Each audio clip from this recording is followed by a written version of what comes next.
si San Pedro o si San Pablo nangamatay sa edad nga dili pa kaayo guwang, tingali na sila sa edad nga mga 60 or 50 kapin niya. Dako kay sila nahimo nga kalampusan sa misyon nila dinhi sa kalibutan. Kamo labi na mong nisobra na sa 60. Kumusta man ang inyong misyon? Lampos? Ako mo 60 na sad ko karong November 24 kong padangaton sa Ginoo. Ambot nalampos ba ka nga akong misyon? Kita ra ba usahay gahimo-himo ra tag misyon nato. Mao na magkatawa pa ng uban ingon, Father, gibuhi pagyud sa Ginoo, gibuhi pagyud ko sa Ginoo kay naa pagyud tingali ko'y misyon. Nako ikaw no. Kaduda di ka nga na day taong nabuhi sa kalibutan na way misyon. Napagyud tingali ko'y misyon, Father. Ana. Nako niyan, hibaw ka unsay imong misyon? Kano lingi ako nung na imong tupad na unsa may misyon nimo, buhi pa man ka. Na. Sahay ra ba buhi ta wa ta kibaw kung sa atong misyon. Ang misyon ni San Pedro ni San Pablo nga mao ra say atong misyon, mao ang pagtudlo sa mga tao unsay gitugot ug unsay gidili sa Ginoo dinhi sa yuta ug didto sa langit. Mao na nga niingon ang atong pag-ampo nga gitudlo ni Kristo kanang amahan namo. Sa toy atong isulti, matuman ang imong kisa man ang imong kang Pedro o kang San Pablo. Ginoo, ang imong pagbuot dinhi sa yuta maingon sa langit. Unya unsa may mga pagbuot sa Ginoo ug unsa man say gidili sa Ginoo ug unsa may gitugot sa Ginoo. Ato lang tingaling summarizon in relation to life. Kani ba tong kinabuhi ba? Unsa may gitudlo sa Ginoo? Siyang ingon. Mamuki ba? Pagpakamatay para sa Ginoo. Kinsay gatudlo ninyo ana ta sa kamot? Na, wa gyud mo kahimos inyong misyon.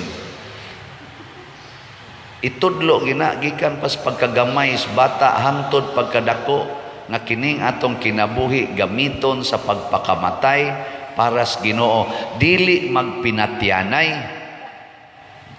da magpakamatay ta para sa Ginoo, di ta magpinatyanay. Pero unsa may gitudlo karos kalibutan? Abortion, artificial contraceptives, mga pills, mga kondom, mga ligation, vasectomy, gubat, death penalty, euthanasia, pulos gyud pagpatay sa kinabuhi. Inay nga magpakamatay ta para sa Ginoo, hadlok na kaitang mamatay dayang ingon, sus daghan na kikog anak na mamatay ni gutom, saon na lang na magpalaygit na lang ko, mag-aborsyon na lang ko.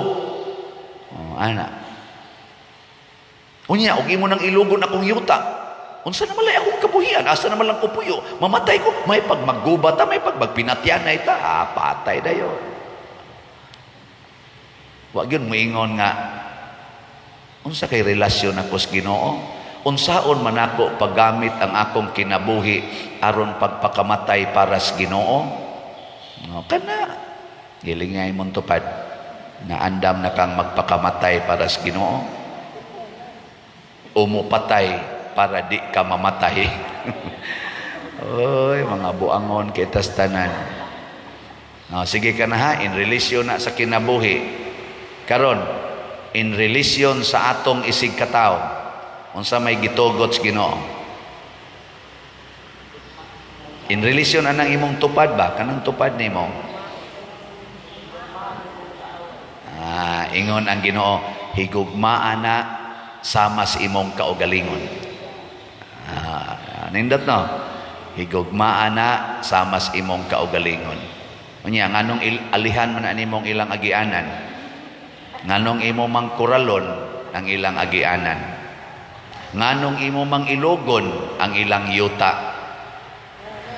Nganong imo mang parkingan ang ilang agianan kanang public road? Nganong imo manang libakon? Nganong imo manang dauton? Nganong imo manang dumtan? Nganong di man na nimo tinggan? Nganong imo manang sige hagsaway? Sige, lingay mong tupad. Ingna ba siya ba? Ingna nibati ka nga imo kong kaugalingon? Ingna siya ba? Ingna nibati ka nga ako imo kong kaugalingon? Pasabot kay sama man ka sa akong kaugalingon, makasulod ka sa among balay, makahigda ka didto. Nya kamo mga asawa, mubati mo nga sama sa inyong kaugalingon ang kabit sa inyong bana, makadayon ra na sa inyong balay. Makadayon dili. Ang imong bana ni bati man nga sama sa iyang kaugalingon ang iyang kabit mo nang iyang dados balay niya, kamo mga asawa makadayon. Lingo dili. Yawan on ka. Ing kasala man gud na padirgod. Wa pa man ta maghisgot og sala god. Ang atong gisgotan ang imong isig katawo sama sa imong kaugalingon. Mo nagisuportahan is Ginoo og usa ka sugo, niingon siya, higugmaa ang imong kaaway. Sayon ra man higugmaon ang mga buotan kana gyung kaaway. Kay ang gugma man gud mao man gud nay mo determine kinsay mahimong part sa atong kaugalingon. Imo ganin ang higugmaon, mahimo na ng part sa imong kaugalingon. Mobita na karon ang giusab hinuos mga tao, ang gitudlo bas kalibutan. Higugma ang imong iro sama sa imong kaugalingon. Higugma ang imong iring, ang imong baboy, ang imong manok, hasta pagani ang imong bitin. Higugmaa sama sa imong kaugalingon. Idog og higda, hagkan-hagkan, ligoon, sininaan, pasimbahon pa. Masuko pag yung atong ingnon nga ayaw sa nag-inaog ang inyong iro ha dinhi sa atong simbahan, ibilin lang na sa inyong sakyanan. Suko pa. Pakiton pag kita nga ang iro gunitan diya gawas niya butangan pag sinina niya di gyud musod sa simbahan niya, di man ko iro, di man ko pasudon na ng paria na diya. Ari ako di gawas. Niya bote kang paria ka nga part man is akong self. Mao ka na isugos Ginoo. Nahigugma ang inyong mga hayop sama sa inyong kaugalingon. Naday sogong Ginoo na. Mo. Ingkaw niya ka na mga ato mga nang higugmaon pa der ang mga hayop, ang mga ecology. Wa man sa kumingong ayaw higugmaa, pero ayaw samahas imong kaugalingon nga usahay mulabaw pa ang imong paghigugma sa imong iro kaysa imong bana, kaysa imong asawa. Usahay gani malatusan nimo imong anak kay wa pa kana ang inyong iro. Yang imong anak wa pa gikaon na ang imong iro nalibang diha sa inyo nangihi nya wa malimpyuhi sa imong anak, mao pay gikasab-an nimo imong anak nganong wa limpyuhi ang ihi sa iro nga nagpataka lag pangihi diha sa inyong hawanan. Ang way buot gitagaan nimo kabuot, ang dunanoy buot imo nang gilatos tungod anang way buot. Hangtod na lang noon ang uban nagdepresyon, naghikog na noon. Kay niingon ang uban nga mas pinangga pang iro kay kanako nga iyang anak. Di ba? Waday ko maka-counsel og mga tulo na ka batanon nga gustong maghikog kay gilatos sa mama tungod kay wa mapakaon ang iro, tungod kay wa maligo ang iro, og pinaka sakit pa gyud na iniduol nako, bright ra ba kay ning bataa, nag-study siya kay padong ilang exam, naabutan sa mama nga ang iro nalibang dito sa ilang bed. Wa niya mahipos kay focus kay sa siyang study. Giingnan sa siyang mama, imusmos ko ng naong ni murunan ng tais iro. Nga naman ni mo diak man na, atiman na. Yang iro nga nalibang, gihagkan-hagkan sa mama, papi, wala ka giatiman, wala ka giatiman. Nidool na ako ang maong batanon, pader, maghikog na lang yun ko. Mas may pang iro, hagkan pa bisag naghugaw-hugaw. Ako noon nga nagtuon, wa gani ka-appreciate sa akong mga success sa eskwelahan. Tutok mo na ako, gatuo mo di ni tinuod. Daghang mga batanon, mga anak, makarelate ani. O ang labaw makarelate ang mga maid o kanang mga boy nga gi-in-charge sa pagpakaon anang tagpila ka iro nga tangkal nga dagko kay tanan, masipyat lang kag pakaon ana, masipyat kag monitor, patay ka, taktak kas imong trabaho, mawad-an kas imong trabaho, tungod anang mga iro nga pinangga kaayo nga mas lami pagpagkaon, mas mahal pagpagkaon kaysa mga tao nga nag-alagad nila. Di tinod nimbang ging uban ron tingali. Be, kamong na yung mga iro, i-check ko no, hay may dakog budget, ang imong iro o ang imong katabang? Sige, kanang imong pag-immunize ana, kanang imong mga gipakaon, kanang imong gipangligo, hay may mas dako o gasto. Ang imong iro, ang imong manok, ang imong, unsa pa na diha, iring, o ang imong silingan, nga mo'y nagsigig alagad ninyo. Oy, yaw-yaw pa. Minimum naman akong gihatag nimo. 450 ang adlaw, kadako na na, minimum na na. 8 hours nga trabaho. Pila may budget sa imong iro kada adlaw o sa imong manok? Tubag. Hay. Mao na ha, isangyaw tani kay mo ni gisangyaw nilang San Pedro ug ni San Pablo, love your neighbor as yourself. O gipamatud-an na ni San Pablo ug ni San Pedro nga giula ang ilang dugo. Yes, gimura sila giluwas sa Ginoo. Si San Pablo kadaghan na lunod, kadaghan gilatos, kadaghan gibato, gibuhi sa Ginoo. Si San Pedro gisod sa karsel, gilatigo, gipriso, suma sa atong kuan karon sa itong pagbasa na to, unang pagbasa, pero nakaluwas siya. Namatod pa sa atong tubag sa Salmo, sa itong tubag. Ang Ginoo, ang anghel sa Ginoo, magluwas kanila, nga mahadlokon kaniya. Pero tinuod bang giluwas sila sa kamatayon? Wa. Si San Pedro, gilansang sa krus. Si San Pablo giputlas liog. Ngano man kay ilang gisangyaw ang paghigugmaay ug wa sila masuko, wa sila maglagot sa nagpatay nila. Ilang gipakita nga kamao silang mohigugma sa mga kaaway. Mao tong patay gid sila. So mo na in relation to others, in relation to the world, sa may gitudlo ni Kristo, in relation bas kalibutan, sa may ang gingon, conquer the world, buntuga ang kalibutan.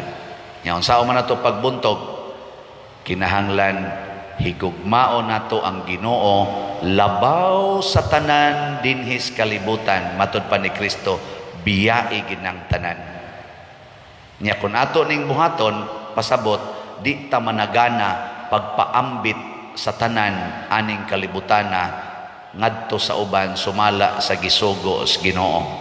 Munang niingon ang Ginoo, ang inyong idili dinhis yuta, idili sa ditos langit. Musugod na kitag pangangkon, unya dawo na kitas tanan, ato nang giangkon ang kalibutan o ang mga butang sa kalibutan, misupak na ta sa sugo sa Ginoo nga conquer the world. Sige, lingi ay mong tupad. Yung nanipalit na kag slat. Kay kanang pagpalit og slat, mo na'y pagtudlo nato sa pagpaambit aning mga butang sa kalibutan sumala sa gitudlo sa simbahan. Dili kay mo paambit lang kasumala sa gitudlo sa imong pagbati o sa imong hunahuna nga tawhanon, kung dili unsay gitudlo sa simbahan. Tinangutanan ako, wadyo kay hunong anang pamaligyag slat pader para unsa manggina.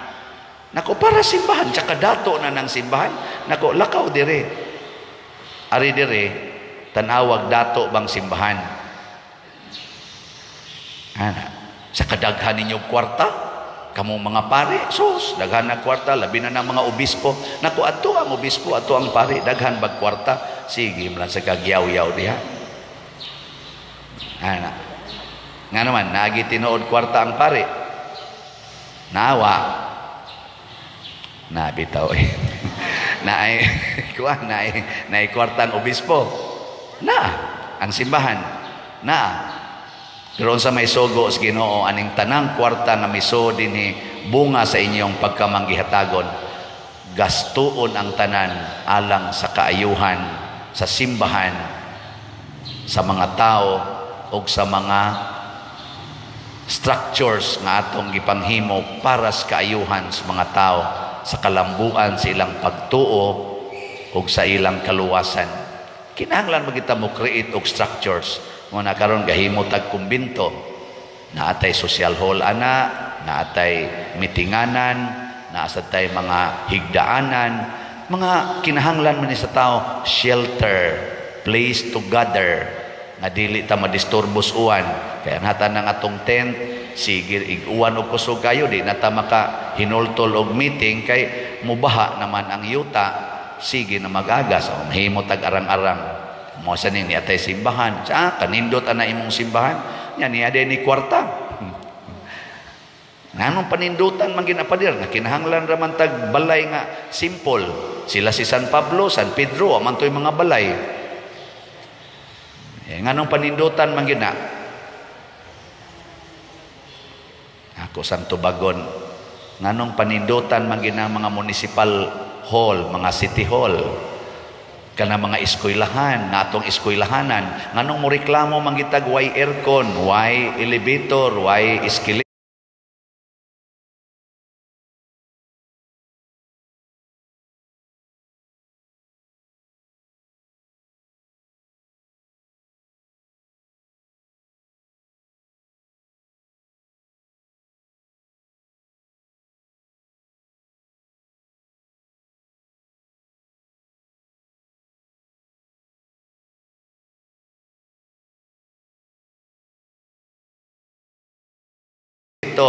Nganong mo reklamo man tagway rampa, nganong ato man ginang panindutan ang atong mga daan, mo reklamo man gitag libaongon kaayo nga maagian ra man gid unta na. Kana tubaga na. Ilingay mong tupad, inangano man di ay. Nganong imo man ginang panindutan ang imong balay nga pwede ra man gid magpayag. Hastaging bayis imong iro nindot kaayo, nganong imo man ginang nindoton nga pwede ra man gid nagbuhian. Pasabot, this is to save and to care life. To save and to care people. Kay diha sa beauty, anha na to makita ang Ginoo. Unsa kay kasulti ninyo, no? Nga daghan kay ta dinig mga nakuliktang mga donations o mga offerings, unya ang atong simbahan nagusbat lang naong abog ka istanan, gubaon kaayo ang mga bungbong, gubaon kayong atop. Unsa kayo yung ikasulti niya, sige yung tagkulikta, siging offer, siging sibot. Ito ning atimanon, mo bitan na makayaw-yaw ta usahay, aning atong mga kaigsuonan nga nagdas atong katilingban, sige tagbuhis, pero ang atong daan, purting batia, sige tagbuhis, makaingon ta, unsa may gibuhat ana nila, ang atong mga facilities atong mga public nga mga CRs o public nga mga lugar, purting mga batia, makayaw-yaw tao kung monindot ang atong simbahan o simbahanan, ekspresyon na sa atong paghigugmaay, ekspresyon na nga nagtumanta sa kabubuton sa Dios. Muna og panindutan pag yun, mas monindot pag yun, okay kayo. Kana ganing imong naong punayan magina nimong panindot nga malata ra man dias bahak. Di man nakaabot og 50 ka tuig ikan karon, lata naman na. Kani pa bang simbahan nga moabot pa ning tag 100 years, tag 200 years, una pa ni siya maggusbat, di nato panindutan. Nya pila ka tawo ang makapahimos ani, kana gani imong naong og asawa ka, imurang bana makapahimos, ug bana ka, imura sang asawa makapahimos anang imong naong. Usahay ang kabit maka kuagamay.